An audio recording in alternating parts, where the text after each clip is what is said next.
If you collected, or more importantly, probably sold comics in the 80s and even early 90s, there was a basic premise that said that the dislike, or that's too strong a word, but the debate between fans of Marvel and DC was good for business. That fans would get passionate. You had your Marvel zombies, you had whatever the equivalent thing, what DC was, and this battle between the two would actually drive sales. But in 2020, does that still hold up? Does encouraging kind of a feud between the companies really equal business anymore?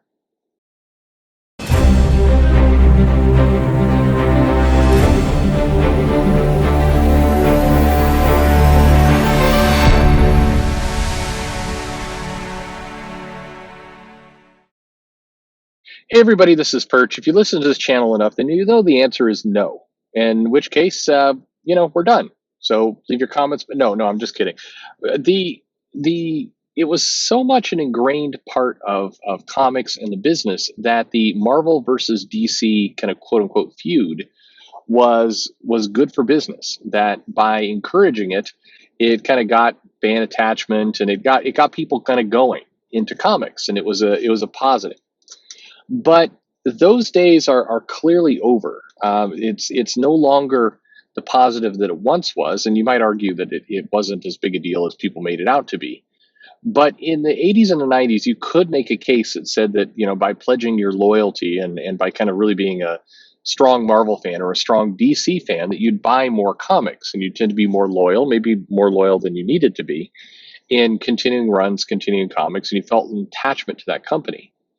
But what happened is in kind of the 2000s, and really I think what accelerated with the New 52, and then some of Marvel's kind of all new, all different, all the time reboot plan, they destroyed that kind of sense of brand loyalty. It used to be a very big deal when creators would hop from one company to the other, from the perception of the fans. Now, inside in comics, it wasn't as big a deal as it seemed externally, but the companies kind of promoted this almost mythology around their creators. So when people moved, it was considered, the readers, the buyers were following that kind of stuff, very interested. But internally, of course, people were hopping companies all the time. You typically had a little bit more loyalty, but it wasn't kind of the big seismic event that it probably felt like on the outside.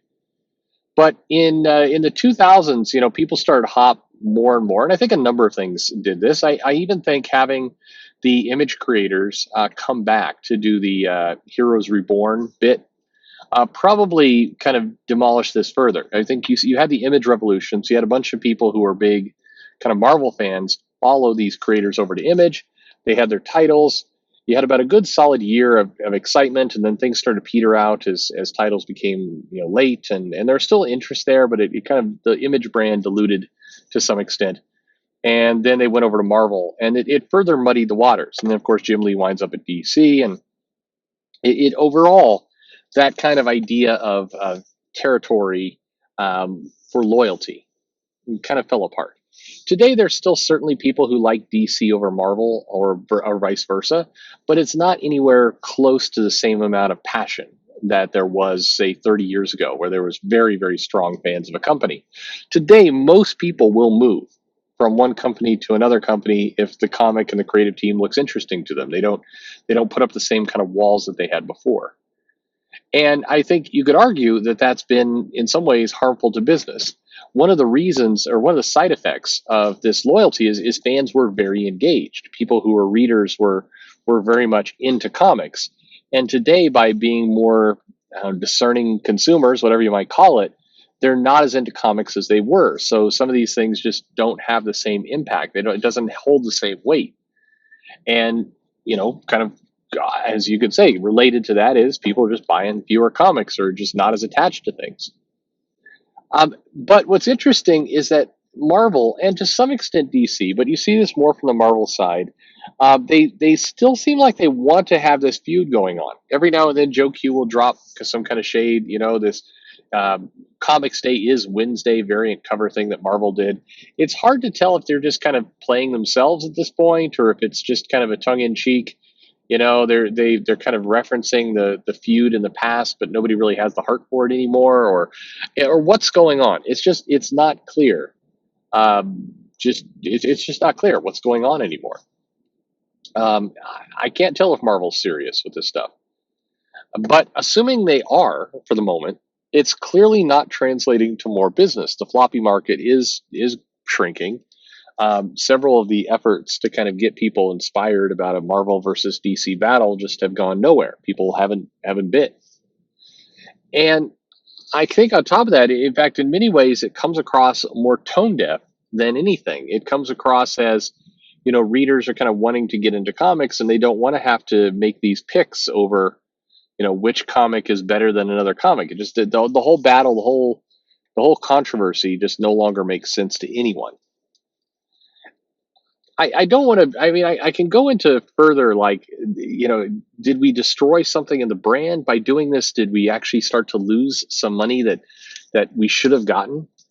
I think that there's a lot of little things in comics that kind of fall into that realm, where we basically lost a revenue stream, or at least diminished it, and it's not coming back at this point. I think trying to get a Marvel versus DC battle going between fans is a waste of time. I don't think anybody's really, it takes so much effort to go in on it, and the creators have moved around. It's all diluted. But I'm curious to get your take on it. So, you as a fan, do you still think about comics that way? Because every now and then, by the way, I'll post a video and I'll get people saying, "Oh man, you just like bagging on Marvel." Even though earlier in the day I was, reviewing kind of a Marvel comic very, very positively, or talking, good about it, you still see these what feel like knee-jerk kind of comments about one company or the other. And I'm sure some of the downvotes, in addition to just being some spiteful people, come from people who don't like it that I'm bagging on their company. But I think overall, there's just fewer and fewer of those people around. I think people like the comics they like. I think many have memories of maybe they came up through Marvel or they came up through DC, but now they've kind of migrated to just buying the comics they like, and they don't really think about the company as much anymore. But I may be wrong about that. So the question goes out to you: do you really feel yourself attached to one of the comic companies anymore, or has that kind of gone away in your mind as a consumer?